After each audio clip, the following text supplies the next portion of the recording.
Welcome to Mommy's on a Call, your sacred space to laugh, learn, and feel like a real grown-up human for a hot minute.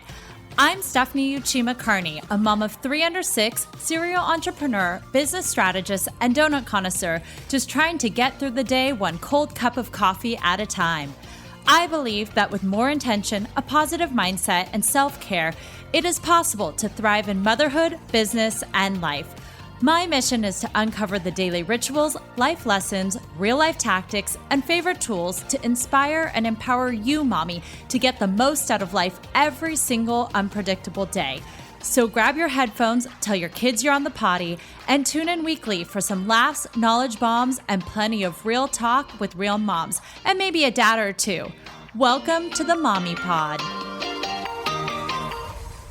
Hello and welcome back to Mommy's on a Call. Today I'm bringing Rachael Rosenthal. She's an organizing expert, founder of Rachael & Company, a Washington, D.C. based professional organizing firm. And above all, she's a mom to 2 identical twin girls. I met Rachael during a Hey Mama panel while we were talking about side hustles, and I'm so excited to bring her on the show today to dive deeper into life and business. Welcome, Rachael. Thank you so much for having me. I am very, very excited to be here. Well, so I know you've had a crazy year, but I want to start with, what is your biggest win of the last week? It could be a mom win, a personal win. What is your biggest win? That's a really good question. I think it is going to be a personal win. I have been trying to do a little bit more self-care for myself because I'm normally putting myself last, which is not great. So I went we have a sauna in our basement, and I went in the sauna for 4 out of the 7 days. So I think that is a win. Oh, wow. So I took some time, just 20 minutes each time, but took some time for myself, and that felt really good. What does self-care look like to you? Like, what are the things that you enjoy doing? A lot of the things actually that I enjoy doing, I haven't been doing because of the pandemic, but I like to get my nails done, which I haven't done in a while. I like to go on walks, not be distracted, hang out with my family. I find travel very relaxing, just nurturing for my soul, and being with family again. Also haven't been able to do that, but those are some of the things I love and do for my own self-care. And so identical twin girls, and I know they're teenagers. Give me a little bit about your current family structure and some context for the audience so they know, what does it look like right now with work and kids? Family structure right now is identical twin girls, Ellie and Marin. And then I am married to my wonderful husband, John. He is the girl's stepfather, but we have been together and married for about 5 years or 6 years now. And then we have a sheepadoodle who is 2 years old named Poppy. So everyone keeps me busy. And then I run I would like to say more than full-time business called Rachael & Company, which is this professional organizing firm. So, on a daily basis, my kids right now still are in virtual school. My husband's working from home. We are all working, throughout the day. So just like everybody else, managing and trying to get through the day. And, I think now we're thriving a lot more than we were when this whole thing started a year ago. So do both of you work then all day at home? Like, who's with the kids if they're doing distance learning? Like, how do you structure kind of your day?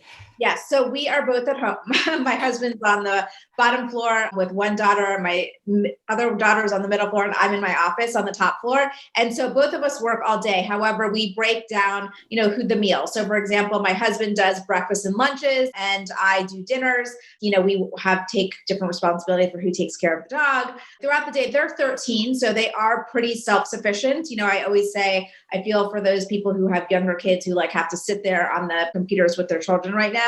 But our girls are pretty self-sufficient, which makes it that much easier. It's just the after school stuff. So because they can't be with their friends or be doing the sports that they want to be doing right now. Yeah. Do you have any support at home besides you and your husband, or is it just you two managing it? It is just us two managing it. And, we've had help over the years with nannies and babysitters and stuff like that, but it is just us right now. Wow. And I wanted to talk a little bit about your company because I was shocked to hear, well, not shocked, but pleasantly surprised to hear that your best year of business was 2020. And during the pandemic, a lot of businesses closed or had to pivot dramatically. So let's go back to the beginning because you didn't start off in the organizing world. Where were you 15 years ago, pre-kids? What did your life look like then?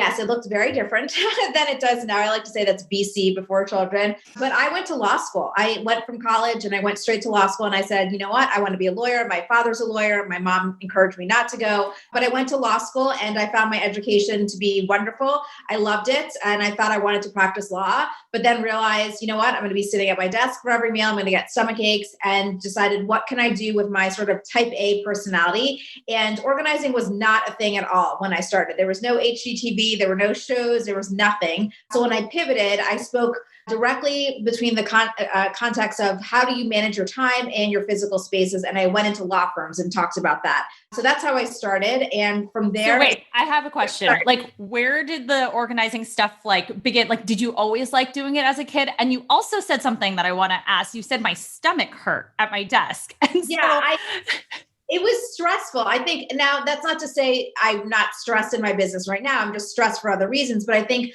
when you are not feeling great, as a lawyer, you have to bill your time every few minutes for different clients. And, on Sundays, I was just getting that feeling like this is just not what I want to be doing for the rest of my life when I have children. I knew what the path of a lawyer working in a law firm looked like, especially here in the DC area. There's tons of us, but that didn't mean I had to take the same path, with them. And people thought I was absolutely crazy to start something. And when I looked for things that I could do, I knew things that I didn't want to do. My list was huge. What I could do. And then I just started saying, okay, well, maybe this is a business. Maybe I can go into people's homes and not just talk at law firms and talk about the connection between the physical stuff that you have and the emotional well-being that I could give you, or how productivity comes with managing your time or managing your space. And so it developed at nights, it developed on the weekends. And then I was like, you know what? This is a thing.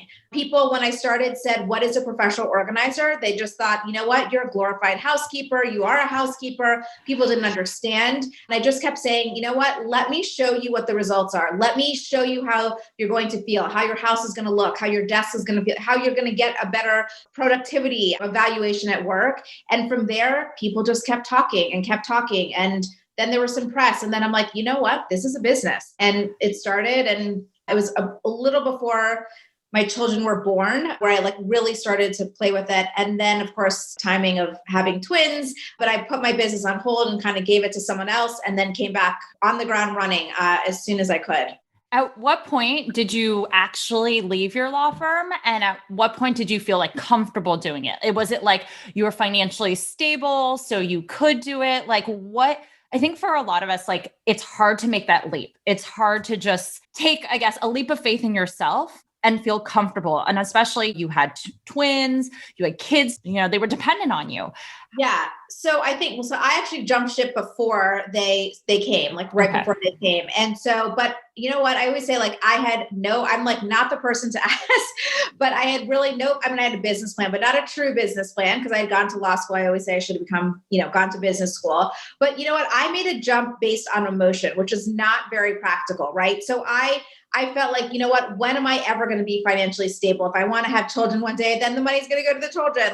When am I going to feel good about it? And then I just decided, you know what, I have to try. If it doesn't succeed, I can go back.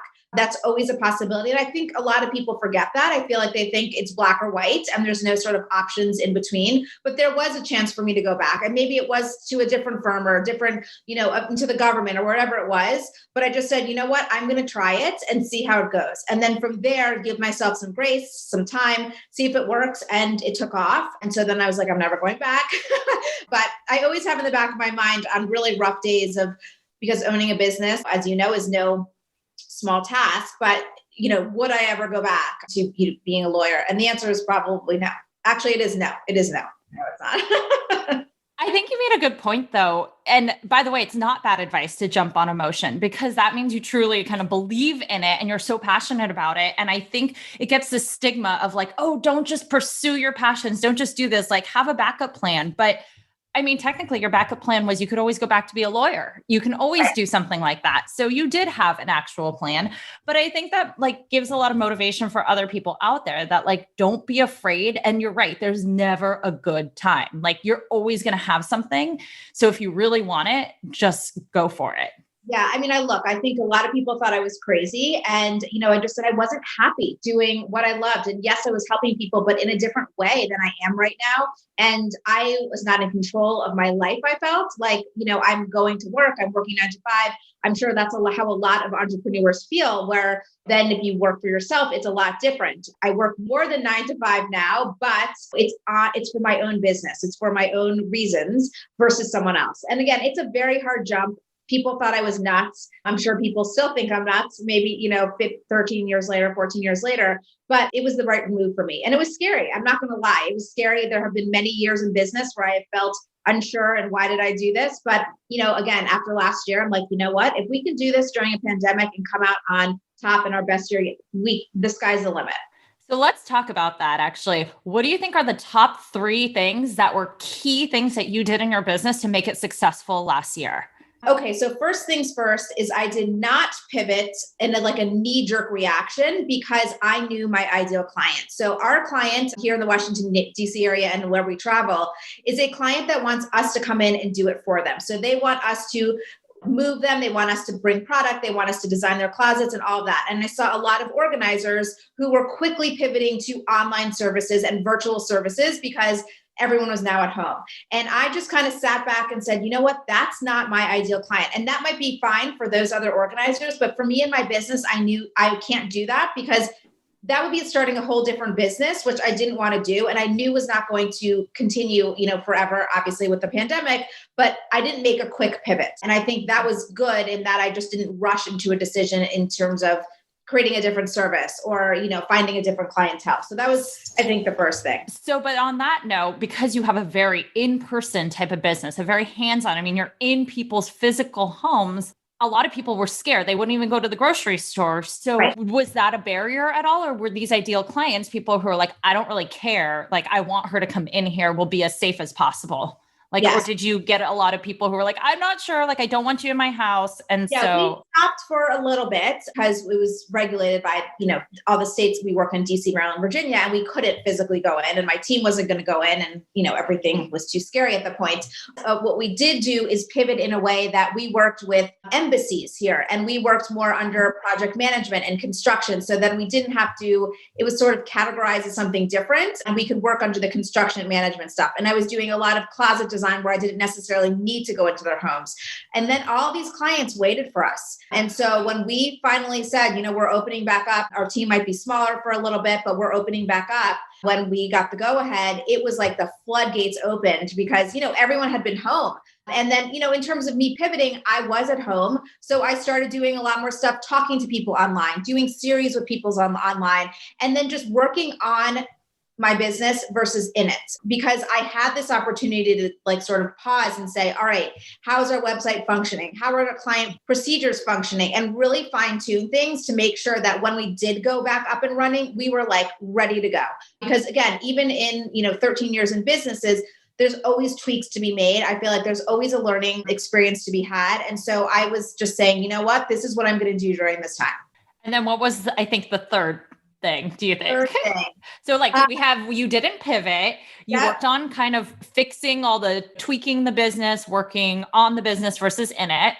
What else do you think made it so successful? That's a good question. I think just listening to clients more, not that we didn't before, but really listening to them and their needs and saying, how can I serve their needs while we're still at home? I also then got COVID. And so it was horrendous. And so I then just decided, you know what, I need to take some time off because I actually was going.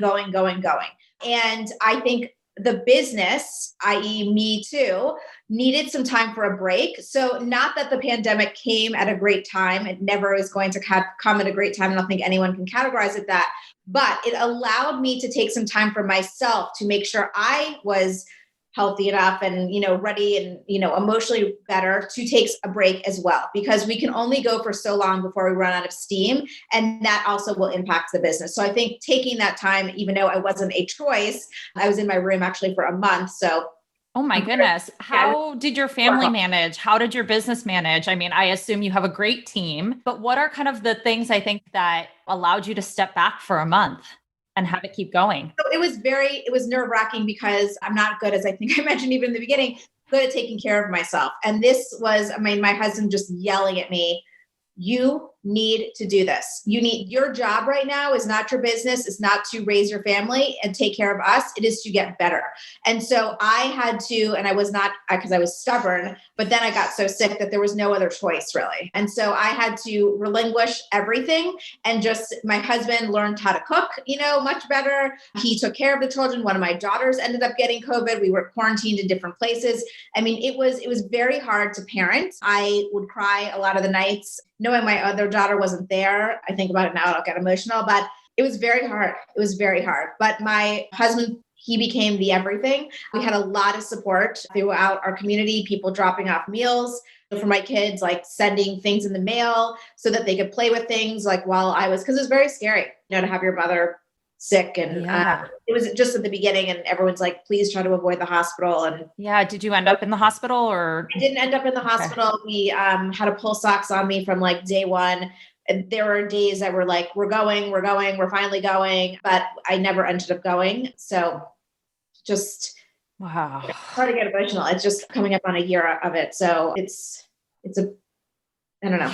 It's a time right now. And when you got it was the time we didn't really know what was, what it was all about. It was, wow. From that, did you like make any changes in your life or pivot like life things because you realized like, oh my gosh, my health, like I have to slow down, were there things that you decided to do differently because of that?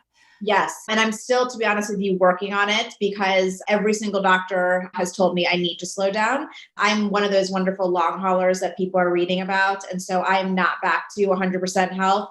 And if I don't take time for myself and, slow down and all that, it is going to continue to affect my health. So, and I'm actually been forced to slow down, even though I don't want to. And I'm trying to do better at it. I will tell you, like, if you were to say to anyone else, how do you think she's doing? They probably would give me a D in terms of that. But I am trying, which is better than an F.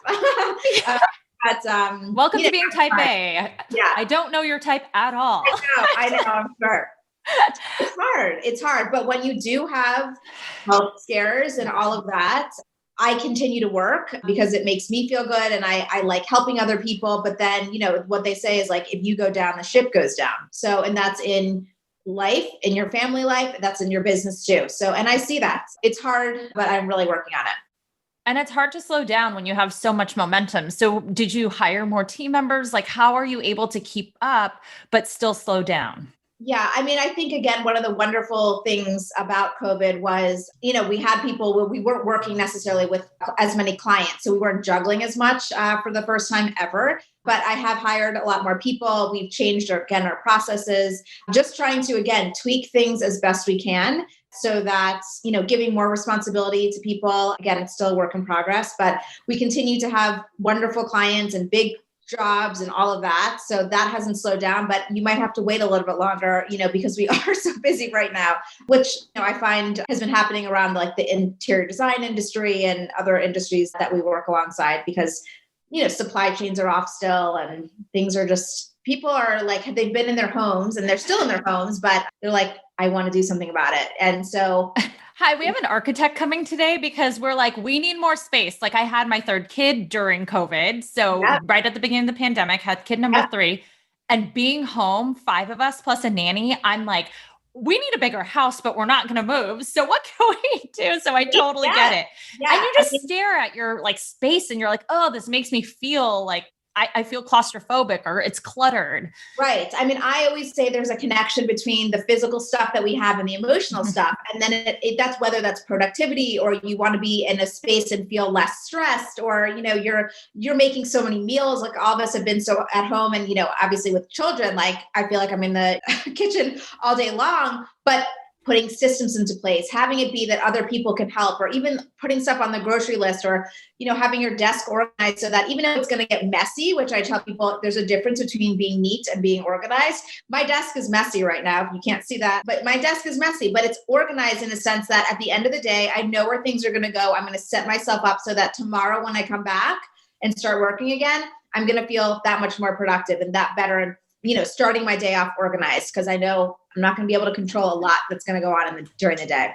So if we can't get you into our house because you're also in Washington, D.C., so what are, I guess, a couple things like us as busy moms and that are at home or that are working from home can maybe do just today to kind of clear up some of that stuff or feel more productive or feel more, quote, organized? What are maybe some of the top common things you see across the board and things we can execute on today? Well, good question. I would say, first of all, give yourself some grace. That's not an organizing, advice in that way, but we have all so much going on with kids home, with your juggling work, anything like that. I would just say, give yourself some grace. Don't try to say, oh my gosh, my pantry should be organized just as I see it on Instagram or Pinterest, because it's going to be it's just going to be such a struggle. And I hate that for people. I want organization to be something that is making their lives more simplistic because there's so much else going on, or helps them function better as a family. Whatever your thing is, I want organization to help with that. Not that it becomes this big chore. I think it should be a way of life. But things you can do today are, find that one area in your house. Maybe it's not even in a room, because a room might be completely overwhelming. Overwhelming for most people, but find that one space and say, all right, can I declutter it? And take 5 minutes. That's all it takes. I'm serious. 5 minutes in a drawer or 10 minutes in a drawer, set your phone, set a microwave, whatever it is, and go through there and say, what haven't I used in the last year? What doesn't bring me joy, according to Marie Kondo, or what do I not love or use anymore? Especially with those with children, things change very rapidly. You know how quickly they grow out of clothes or toys. Go through with that one area, maybe it's a toy bin, and say, what are the last times that, little Sammy has used this toy truck? If it hasn't been in that year, Sammy's probably not going to pick it up, and Sammy's on to another toy at that point. Which I beg to argue is when they see that toy again, they're like, oh my goodness. So that happens all the time. Right. My playroom does not bring me joy. Right. My playroom literally gives me anxiety, but it's almost so overwhelming. I don't even know how to tackle it. Yeah. And so then I just close the door and pretend it's not there. Look, I think, again, if your kids are playing with everything and you as a parent know that more, I always say that to my clients, your children best, not me, then keep that, but give a system for it. If they're not young enough, or if they're too young and they can't read yet, put a picture of the dinosaur on the bin, and so that they know, and you start a process. Okay, when it's before nap time, we're going to put all the dinosaurs back in this, and do it with them. Kids that go to preschool or daycare in that age, they know that there are categories. So I say your home doesn't have to look like a daycare or a preschool, but at that age, they're already getting in the habit of organizing things by category. They're hanging their jacket and their bag on a hook. Maybe put a hook that's removable in your house so that they can do the same thing, accessible at their level. And they know all the crayons go together, all the markers, all the Play-Doh, whatever it is. Mimic those systems at home, because then they're going to be easier to keep up. Especially, don't expect your 4-year-old to be stacking things alphabetically or putting things in color order, because that's too much. That's too much for adults, right? A lot of adults. And so make sure you're putting techniques into place, putting systems that can be changed over time, that can be looked at, but that can be actually accessible to the children or anyone else in your house. So how do you encounter then the hoarder, the one who's like, oh, wait, but I want that? Even with adults, when you're organizing and clearing, I'm sure the adults are involved in the process, because you're not just going to get rid of stuff or reorganize clutter. You're going to get rid of things. How do you get them to emotionally let go of stuff? Well, it's different for children and adults, although the same concepts, come into play. So with children, for example, I think as a parent, you need to do some guidance if you can. So if they have 50 stuffed animals and you're like, you know what? We're only going to keep 30, or we're going to, and then you keep whittling it down. Maybe it's around the times of birthdays or holidays when more stuff is coming in, right? If the new and shiny objects really can play to your advantage as the parent when stuff is coming in and you need to let go of things, because maybe you're going to say, all right, well, we have 5 new stuffies. How can we let go of 5 other ones? And those 5 other ones, you don't have to say we're going to donate them or trash them, but maybe they're going to a younger cousin, or maybe they're going to a shelter. And, they might not understand what a shelter is, but if you're getting into this habit and the systems, they are then going to say, okay, you know what? We're doing this every birthday. We're doing this every Christmas. We're realizing that this is the way of life here, because more stuff is coming in and we need to let go of the other stuff. And I think, again, make it a fun game. Put on give them ice cream, give them a reward afterwards. You can give them $2 and you guys get to choose something at the store that you can bring home that's new. Have their input. Again, my children are 13. They have opinions on the bins that we use or the, things that we use. I'm going to let them choose what they want at this point because it's not worth the fight. I'd rather the thing be organized rather than me if I don't like the look of something, if that makes sense. So I don't love how they're storing their necklaces. It is not how I would store my necklaces, but they're storing their necklaces so they're organized and I'm letting them take ownership of it. I think it's just sort of a give and take. For sentimental stuff, can you display it? For adults, like we have a lot of clients, they've got like their grandmother's china, for example, and they don't use it and it's in the basement. And so I will say to them, can we let go of it? Oh, no, it has all these memories. And so I will say to them, is there something that we can photograph so that you can like look through a book and see all sentimental things that book can go on your coffee table, for example, but you don't have to hold on to the physical thing. Because I think a lot of people think if I let go of that physical thing, out with the memories, out with everything that I think about of that person or whatever the object is. But I think it's not that case. I think the memories and everything like that will stay. You could use maybe one of the soup bowls, for example, in your front entry for your keys, and then keep only a few pieces, for example, of the china and let go of the rest or sell the rest. Because I think there's other ways to incorporate these things. A lot of people just have it in a box laying around. They're not even looking at it. So then it comes the question, why are we storing it? I feel like you're talking like my husband, because he's like, Stephanie, you have so much stuff in our garage. And like, just the thought of having to move things out. He's like, why do we just keep moving around boxes when you haven't opened them? Like, I think I have honestly high school textbooks in our garage or like Care Bears from when I was 5, but I'm like, but our kids might like it. Or like my old American Girl doll, like there's so much just nonsense that just keeps getting moved from one location to another in boxes. Right. And then you pay for it to be moved and all of that. So like with the Care Bear example, I think that's a great example. Maybe if there's 5 Care Bears, you pick the best one, right? And then that's the one that you're going to give your kids to play with. But like, or the high school textbooks, think about it. Have you ever looked back at them? The question is, the answer probably is no. No. So then I would say to you, well, why are you and those are heavy, right? Yeah. They're heavy. So don't be paying a mover to like ship those to the next house. Let those go and give them off to, I don't even know if they're using those same textbooks now. Doubtful. And everything's online, but it's like, I don't know why. I'm like the what if person. I'm like, well, what if we need that jacket? A lot of people are. And I always say that, especially for women who have had babies, I will take myself, for example, I had twins. My body does not look like it did, before I had these children, and never will go back to its form. So I say to myself, like, well, why did I hold on to that? Because when your body, let's say it's after baby, you're not going to reach for that same thing anymore. You're going to want to put something on you that makes you feel good and makes you feel better than putting that, trying to stuff yourself into that small dress, right, from high school. It's just not going to, and then that high school dress is taking up a lot of physical space in your closet and then emotional space because you're going, oh my gosh, I don't look the same. I have to lose 20 pounds. So all these things sort of relate. And so why not let it go? If you can get some money for it, great. If not, donate it, get the tax, write off, and then you're freeing up your physical space and your emotional space to actually put a dress in there that you feel good wearing and feel good putting on. So true.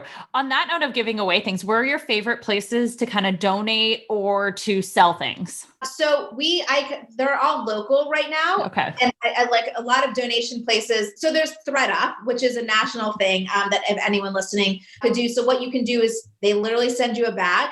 All you have to do is put your stuff in the bag and then send it away. And that is donation or not donation, that you can sell your stuff. Well, they donate the rest that they don't. Yeah.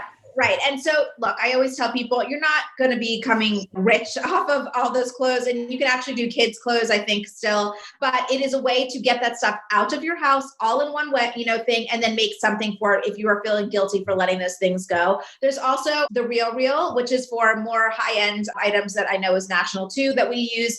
And that is a great place. They will actually come to you. So there's really no excuse. And if you don't, we've been doing contactless pickups. You can leave it outside. And then that's clothing items. And then donation items. I'm sure everyone listening has a local donation pickup place where it doesn't cost you a cent for them to come and pick up the items. And again, now during COVID, you can leave everything at the door. People will get a tax donation receipt. But again, it's letting go of that physical stuff that you do not need, that you do not want anymore. And then saying, okay, I'm going to get the tax donation, right up. And, or if you want to do something like a Craigslist, which I know obviously is national, or another selling site, Free Cycle, those are great too. I just say, don't spend a lot of time doing those things, like a lot of people want to do eBay or something like that, you have to have things that are going, what's your, cost of your time? You have to think about that first. If you have something that's going to sell for $10, but it's going to take you an hour to measure it and put the pictures up, that's probably not worth your time.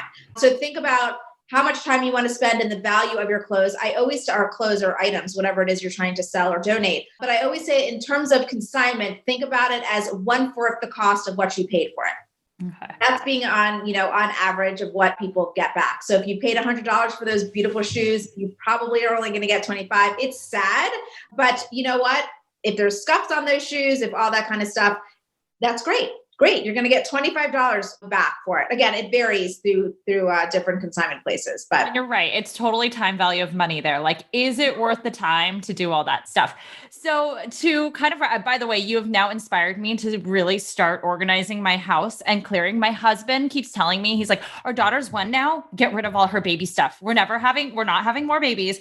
Get rid of it. And I keep holding on. I'm like, well, maybe I'll give it to a friend who's having a baby. He's like, just get it out of our house. Yeah. I mean, I think you can, right? But then don't have it wait so long that, you procrastinate because you can't find the right friend or you can't find the right cousin or whoever it is to give it away. There are plenty of places, I'm sure, near you that have, mother and children's shelters or whatever it is that would love that stuff. So that's why I said, just don't have that be the hindrance because there are so many to-dos after it, right? And so whether you have to go and drop it off or just let it go. It served you well through, 3 children or 2, however many children, and you have your children and the stuff can be let go so that you can bring other things in and or leave the space free. I always say stuff will absolutely build up, especially with children, because they come with a lot of stuff.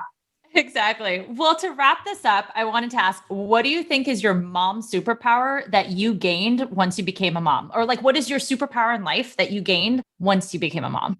I became much more detail oriented and able to multitask. Is that possible to be more detail oriented? I think it's you think of yourself in a way, obviously, and then you have children, right? And I had twins. And so it was like at the same time, I'm like, how am I going to do this? But it actually, I think I believe more in myself now as a mom than I ever did as a single person. I have so much more confidence in myself. I'm like, if I can have twins, I can do anything, right? And that's in business, that's in life. If you can raise humans, I don't think many people give as much, applause, whatever it is, or thought to that as being a mother. I feel like that needs to be talked about a lot more because that is a superpower. You are raising humans, little humans, and guiding them and all of that. So I do think that came out, once I became a mother that I didn't know was inside me. Nice. And where can we find you online?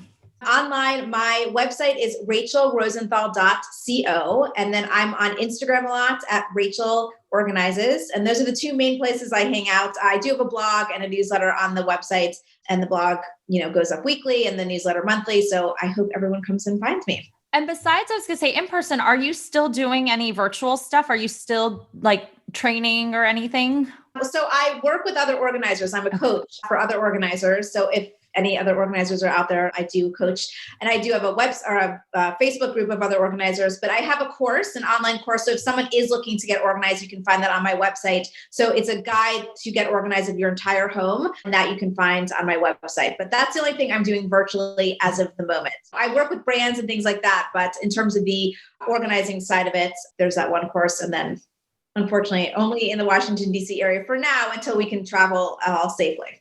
Amazing. Well, thank you so much for joining today. Thank you very much for having me. It was so fun.